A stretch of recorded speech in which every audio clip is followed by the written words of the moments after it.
Hey Browns fans, and welcome to the Brownie Points Podcast. I'm your co-host Noam, and I'm here with my co-host Levi. And once again, this is the Brownie Points Podcast, where we talk all about the Cleveland Browns every week. So this past Monday, the Browns played a very, very interesting game against the Broncos. We got a couple things to come out of that. For one, how fun has this Jameis experience been? There's a lot to talk about there.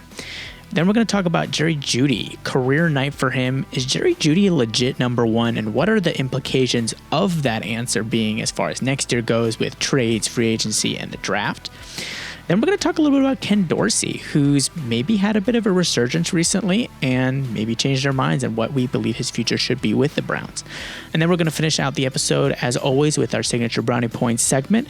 If you're a first-time listener, the Brownie Points segment is where we award brownie points to the standout players on offense and to the standout players on defense. So, Levi, I want to kick this off right here with Jameis Winston. Despite the losing, doesn't it kind of feel like the team's body language is so much better than it was with Deshaun, despite the wins and losses being not that different? They're winning about the same amount. They're losing about the same amount. It's been a little better with Jameis, but they're still losing games. And yet the energy is completely different. It is an about face. I think that says a lot about Kevin Stefanski and how he has not lost the locker room. But we're going to focus mostly on Jameis Winston. How fun has this experience been? Yeah. I mean, it's been excellent. I mean, we've gotten mostly the full Jameis experience for the most part. There have been games without picks. Even then, there's been some questionable throws in there. Yeah, there was the Steelers game. Yeah, the Steelers game, he had one pick and could have been more maybe, but, he wasn't going to throw as many of those in the snow and everything. But for the most part, yeah, especially this past game, it's been the full Jameis. And yeah, that's super exciting. It's fun. It's a little risky. But you know what? For a team that really didn't have a playoff hope when he took over, just having fun again is ideal. And it kind of reminds me of a situation at the end of the year, a couple years ago, where actually Baker ended up on the Rams. I'm not getting into the Baker thing, but just the point is the Rams were, sitting there. Their season was over. It was dead. They were the worst team in the league. They were not having fun. It was a dead offense. It was going nowhere. Nothing was happening. And it was just depressing. And then they brought in Baker, and he brought in some life, and he got a big win. And then, some of the other games they won, they lost, but they were competitive. They had some juice. They had a couple big plays on offense. It was fun. And Rams fans will still talk about that, actually, and talk about how it was a lot of fun. They still enjoyed it. Yeah, they weren't going to win a whole bunch of games. There was the worst roster in the league at that point with all the injuries on it. But, hey, they had a lot of fun. And I think, we're experiencing something somewhat similar, right? Like there's no way we're making the playoffs, but it's a lot of fun. It's very enjoyable. It's awesome. And it's something different, too. Even maybe more than Flacco, you're seeing it. It's like Flacco dialed up. It's intriguing. It shows a lot of potential. I think the thing you have to be careful with is the fool's gold of it all. Yeah. Which is, because there's so many yards coming out of this, you're also going to see some guys put up more stats than they're normally going to. Yes. So on one hand, there's big positives, but be careful of the fool's gold. The guys who are putting up stats and yardage because there's that many stats and yards to go around. When a guy throws for almost 500 yards, which is what happened, Jameis took 497, you're going to have a lot of yards to go around. So it's super intriguing. It shows, on one hand, it's a positive, also showing you the potential of those guys that, hey, they're not useless. Yes. But at the same time, don't get too overinvested. But yeah, absolutely. It's a lot of fun. And it shows you a lot I think it shows you very important things about how the people that were saying, don't blame everyone else. It's just Watson. Watson needs to go. I think you can see how that's correct. Watson was just weighing down this offense like an anchor. Yeah, absolutely. But yeah, I mean, he brings a lot of good things. And yeah, and I think you needed someone with his not his experience on the field, but the joy and the fun and all that he brings helps your culture so much more, especially going into next year. So it isn't just this completely dead, awful, the kind of year that sticks around the next season because of how terribly things went. I think that risk has been abated. Yeah, and I think on two levels it's been very interesting because for a season that's lost, right, really and truthfully lost. Like, this team cannot do anything of true substance this year. This is about as fun as it could possibly be. Like, I cannot imagine having more fun watching a team that is 3-8. That is one of the worst records in the entire league. I cannot imagine having this much fun watching that team, because it has been a lot of fun. In fact, this team, this 3-8 team, is arguably more fun to watch than those like 6-10 teams that we had a couple years ago with Baker Mayfield, where they were winning 6-7 games. Like, this is even more fun, even though they're winning less. I mean, the way that they're losing is a little frustrating, but at the same time, it almost doesn't hurt as much, because like when we were watching that Broncos game and there was like 5 or 6 minutes left, I was thinking about tweeting this. I didn't, because I was like, I don't really tweet that much, but I was going to tweet out, everybody just mentally prepare yourself for the 60 to 80% chance that Jameis Winston throws a pick with 2 minutes left in the game and ices it for the Broncos. And that's exactly what happened. But that also made it easier to take. Like, when he threw that pick, I was like, oh, there it is. You know what I mean? Instead of, oh my God, I cannot believe this happened to us again. Oh my God, the Browns were cursed for this or that. It was just, okay. All right. Well, it was fun. Do you know what I mean? So it like lessens the hard parts of the Jameis experience, because we know it's coming, and we're just enjoying the positives and not getting as caught up in the wins and losses, because we know the season's over anyways. And we're just hoping to have a high draft pick. And truthfully speaking, a lot of fans probably don't mind losing more games at this point so we can get that higher draft pick, and are just happy that we're able to have fun on the way. Like, if you were intentionally trying to tank and you could script things out, this is about how you would do it. Have a ton of fun, but lose it at the end. So, absolutely.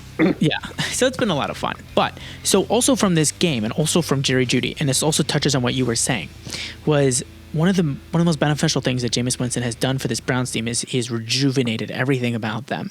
And it's also allowed us to see that other guys actually weren't useless. It really was all Deshaun Watson. All of a sudden, Elijah Moore is able to be productive. All of a sudden, Cedric Tillman is able to be productive. All of a sudden, Jerry Jeudy is able to be productive. And Jerry Jeudy, this past week against the Broncos, goes for a career high. I think it was 235 yards. Absolutely incredible game. Shredded the Broncos defense. And yes, the Broncos have a good defense. They were missing their number one corner, Riley Moss. I think his name is number two. I'm sorry. They were missing Riley Moss.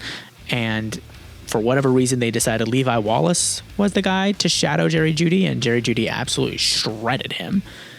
But the real question from that is, going forward, is Jerry Jeudy a legit number one? Because when the Browns traded him for him, we felt like he was a solid number two.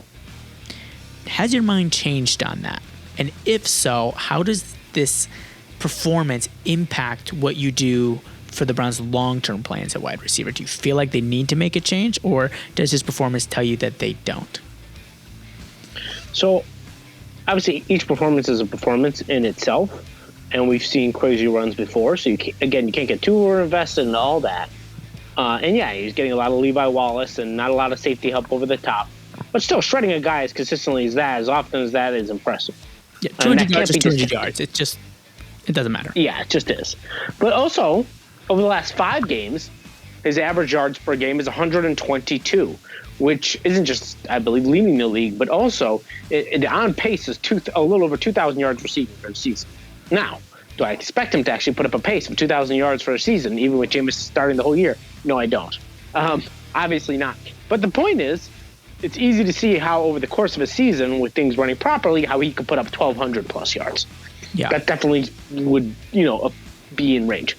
I think I'll be very intrigued to see what he does in the coming weeks, because the other thing about putting up a game like that, and then all of a sudden people start talking about your other games recently, and all of a sudden you get a much bigger target on your back. Like, yes, he was kind of the number one before, but there was also, Cedric Tillman had a couple of good games. Elijah was putting up stats. And, he was overall graded probably as the top of the Browns' options, but I don't know how many teams sat there and circled him. I agree. Like, he's people number one on the depth chart, but I don't think he was seen as a number one receiver. He's just number one on the depth chart. Exactly, right. And so now he's going to get circled. And there are defensive coordinators who are going to come into a week saying, hey, how do we take away Jerry Jeudy? So I am intrigued to see what happens as he gets more attention. That's what really separates you as a number one wide receiver. I think that's what really separates you as a number one wide receiver. It's when everybody makes those adjustments. Can you still be productive through double teams? Can you just bide your time and be a decoy a little bit and make a big impact on those? And we've seen these phenomenal number two receivers become absolute pumpkins the moment their number one goes down. Mm-hmm. And just be nothing. So we do have to keep that in mind with Jerry Jeudy. But on the other hand, he put up such impressive stats and all that, and he has been at the top of the depth chart this whole time. I'm intrigued. I want to see what he does the rest of the year. Right now, I'm leaning towards, let's ride with him as the number one next year. And he's signed already. Like, let's see what we got. We'll see. Maybe we can use a little bit of filling out on the back end of the receiving corps. But the way Cedric Tillman has played, let's see how he finishes out the year post-injury. But it looks like you might just be doing tweaks.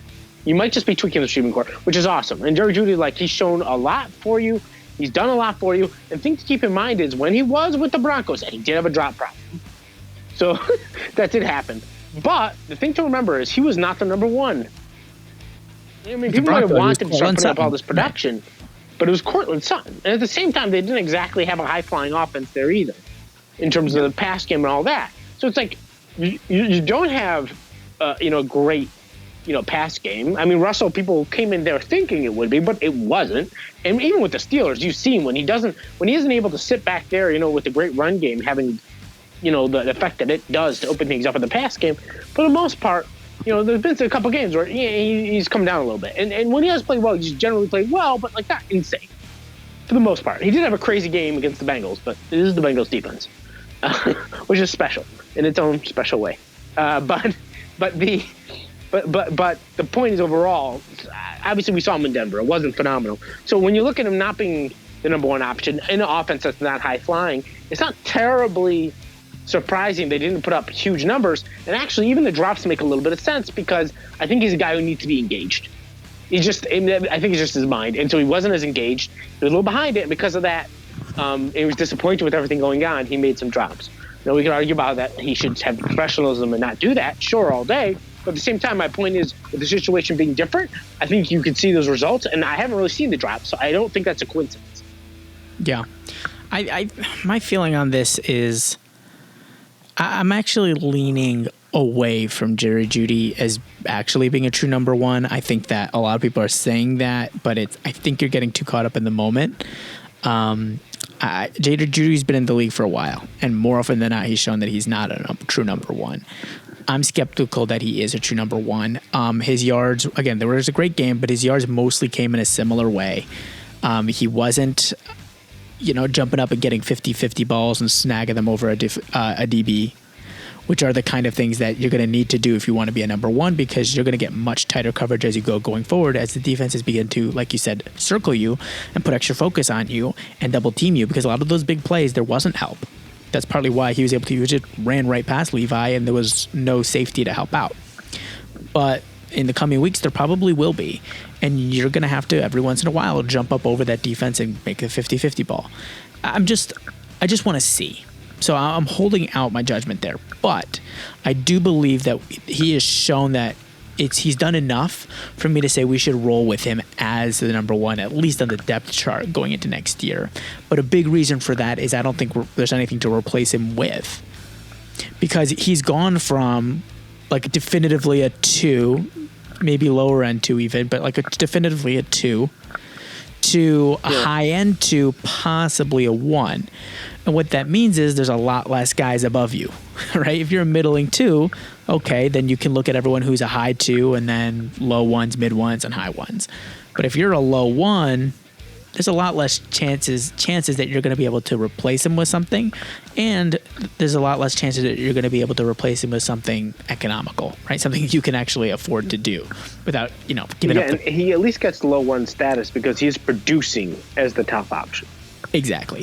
So my feeling, because other guys, they can't produce when they're for one option. Yep. So my feeling is roll with him going forward, and even if the defenses do start circling him and playing him harder, I think you just hope that David Njoku, Cedric Tillman, and Elijah Moore can eat up those one-on-ones, and then it might not matter so much that Jerry Jeudy isn't putting up 1,300 yards as the number one, and maybe he just is at 1,000 flat, which isn't amazing, but it's solid enough, right? get the job done is basically what I'm saying. And if you try to replace him, chances are you're going to end up with something worse. So I think from like being pragmatic about it, you just don't replace that. Just roll with it going forward. Maybe you pick up somebody for depth, but I don't think you try to put somebody above him on the depth chart next year. Wait for the year to play out and see how he does as defenses begin to focus more on him, because that's when we'll actually know. It's not the 200-yard game that tells me if you're number one. It's after the 200-yard game that tells me whether or not you're a number one. Yeah, I definitely agree with that part. I also say there could be a chance that he's a guy that you can get away with as your one, but it also depends on who else is around him. He might be a guy, because what he's consistently be good at, no matter what, is catching those like 10, 15-yard balls, like a lot of those slants and comebackers, and he's been very good at running those routes perfectly. And he did actually get a few of those off of the Cortland Sutton, so he's very, very good at those. It's not that he doesn't have certain skills that he gets away with. The question is the deep ball when he's the number one, right? When he's getting that attention, can he still rip those guys up for deep balls? He might be a guy who needs to be paired with a strong two, with certain skill sets, like a burner skill set, next to him. And a guy like that we really ignored for a long time, if that's what was necessary, was Jarvis Landry. Like, Jarvis Landry's good and all, but he clearly needed a burner on the other side who could be relied upon. You saw how much better Jarvis Landry was in 2018 when they had Antonio Callaway and then the second half Brashad Perriman, who created space for him to do his thing. My point being, you don't always get Justin Jefferson. But if you have the right talent, go look for talent that matches up well. Not everything is in a box. Sometimes it depends what else is going on. And honestly, I think part of that is guys like Saquon that going to the Eagles. Well, he's got a better line. So I mean, he was good with the Giants, but with that run blocking line, plus a better threat. I also need Superman. Yeah. Not everybody is in a box. It does depend on other players and other situations. They all matter. Like, we get so lost in it, in the box score and what happened exactly. But yes, it does matter who's around you. That's what drives me crazy about Sam Darnold right now. And Colin Cowherd going on his little victory run. I'm so right about Sam Darnold. Sam Darnold went from a situation where he wasn't a great situation. Then he had time to sit and, all that. And then he matured a little bit. He got a little bit better. Not crazy, but better. And now he's on a team with a very good O-line, a good running back, Aaron Jones, a great play caller, Kevin O'Connell, two amazing receivers, Justin Jefferson and Jordan Addison, not to mention Jalen Naylor's making a little noise here as a 3. He's actually been very solid. So he's got talent all around him at every level, a defense that keeps the games close and gets picks quite often, setting him up / getting points from the defensive side, and a great play caller. Is it really a shock that he's doing better? I know that's really a different debate, but my point is it all matters. So with Jerry Jeudy, he might not be the true number one that a Justin Jefferson is, or and I'm sorry, I'm blinking. DeAndre Hopkins, who he was in his prime, where it didn't matter who he threw out there. He was just such a monster. You could just chuck up balls for him and grab them. But that doesn't mean he can't be a guy who produces at a high level for you and a very competitive team in the right situation. Yeah, absolutely. So we're going to leave that discussion there, and we'll keep tabs on that as the season progresses. I also want to talk a little bit about Kevin Stefanski. There was a minute there where people were conversation was starting to simmer, maybe to bubble about, is Kevin Stefanski in the hot seat? And for the most part, we shut that down. We didn't shut down those people. I mean, they're going to talk whatever they're going to talk about, but we shut down that conversation. We're not that powerful. We're not. Yeah, exactly. we're not having that conversation. Kevin Stefanski is nowhere near the hot seat. Certainly not until at least the end of the year. But the fan base has come back around to Kevin Stefanski. I mean, he's clearly reproven to those people who felt like they needed that more proof, but he's shown to them that he obviously was not the issue. But interestingly, Ken Dorsey is beginning to make a case that maybe he wasn't the issue either, that maybe he was also being held back to some degree, or maybe he just needed a little time to settle down. Obviously, after that game, it wasn't just the yards. I mean, when I watched it, I thought the play calling actually was pretty solid too. They probably could have run the ball a little bit more, but at the end of the day, the passing game was working, so can't really fault that either. But is Ken Dorsey making the case that he shouldn't be let go at the end of the year either? Because we talk about the scapegoat and how there has to be a scapegoat at the end of the year. It almost felt like Ken Dorsey is being set up to be that scapegoat come end of the season. But if Jameis Winston's throwing for 400 yards every game, which it feels like he is, Ken Dorsey's not going to be on that hot seat. It's going to be somebody else. Do you think that Ken Dorsey has been making a strong case that he shouldn't be let go either? Or do you think this is really just the Jameis Winston story and Kevin Stefanski and Ken Dorsey's not really doing that much? So it comes down to what angle you want to take, right? With Dorsey, it comes down to there's multiple angles, right? When you're evaluating offensive coordinator. So part of this comes down to, number one, whether other teams are interested. That's a whole other thing. Whether or not he, all to himself, is a good offensive coordinator, which ultimately he is running an offense that is not his, right? It is Stefanski's offense. He's doing the play sequencing, right? He's calling the plays, but it does still definitely feel like it's Stefanski's offense that he's running at the end of the day.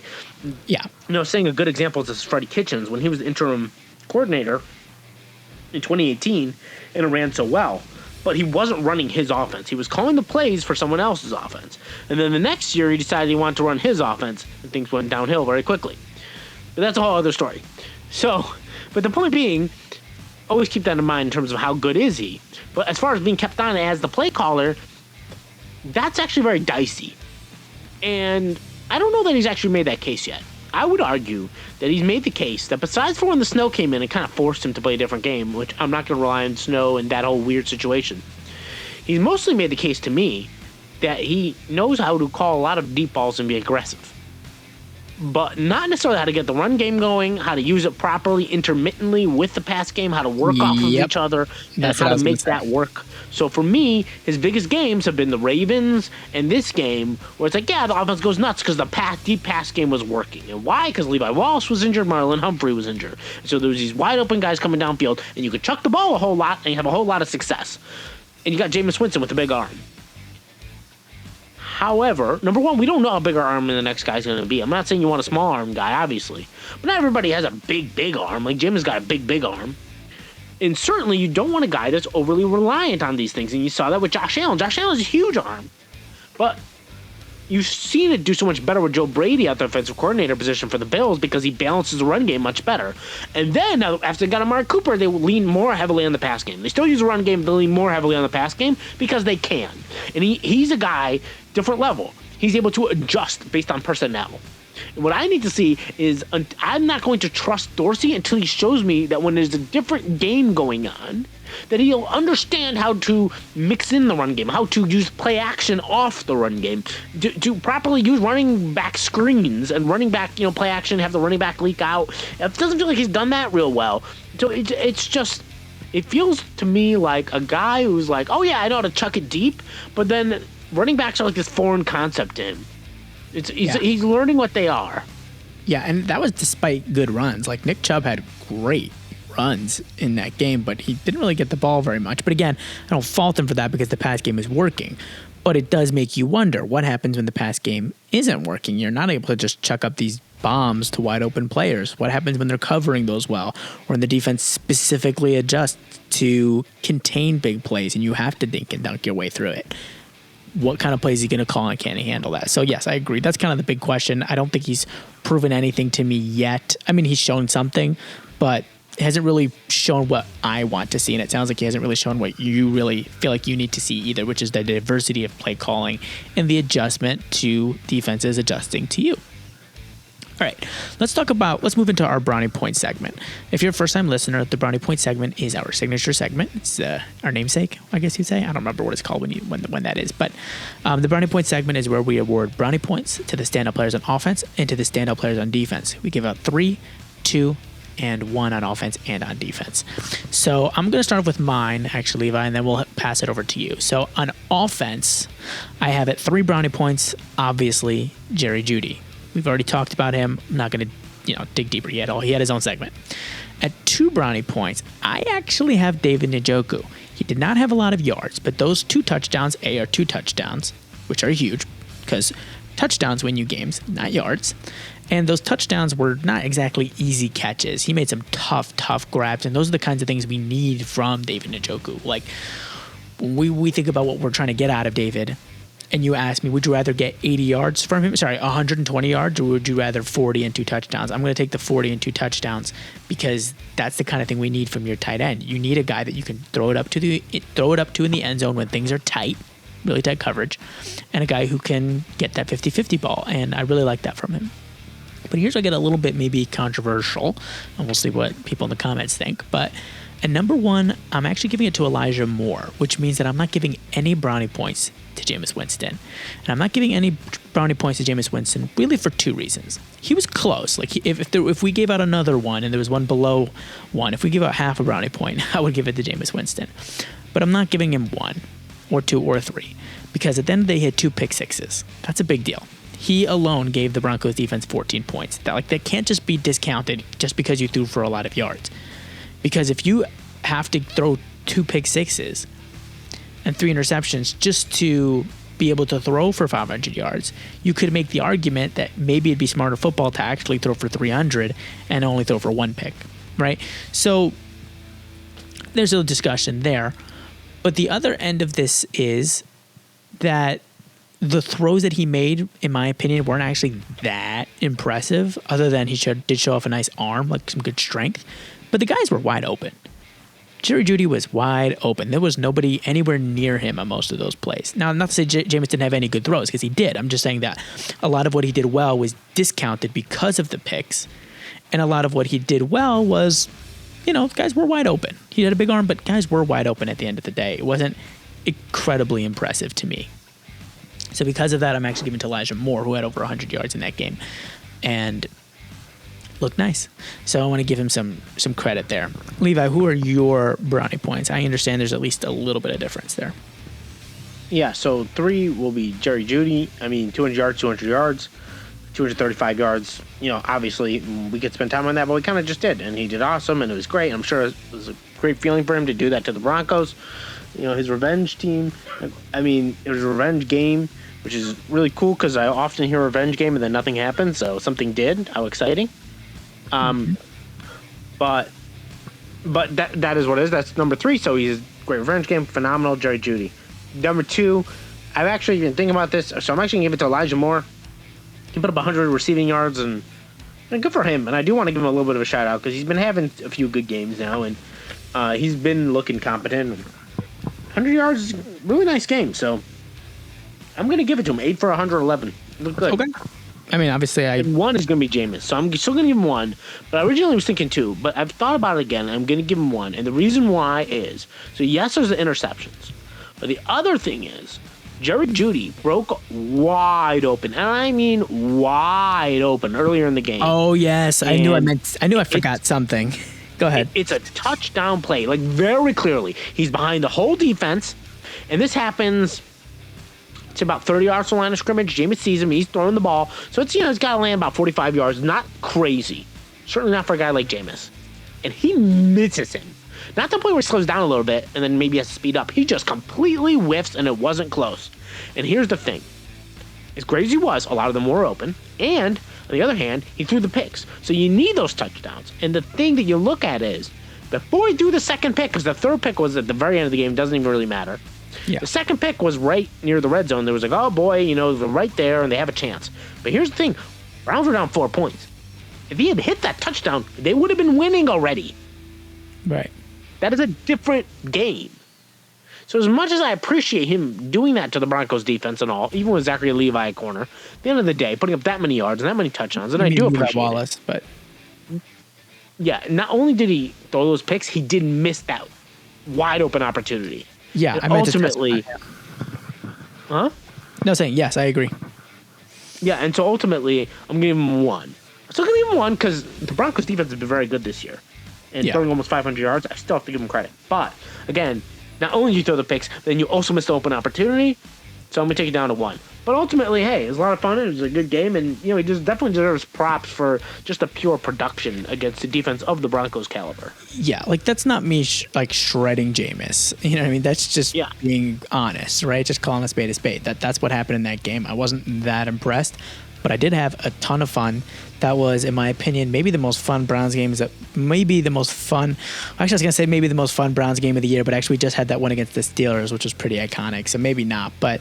Point is, Jameis has given us some good times, and I'm enjoying that, and I appreciate that from him. And we're actually going to be wrapping up that podcast episode there. Usually we talk about the brownie points on defense, but I don't think I need to tell you, the listener, assuming you watched that game, that there are no brownie points on defense this week because they stunk, frankly.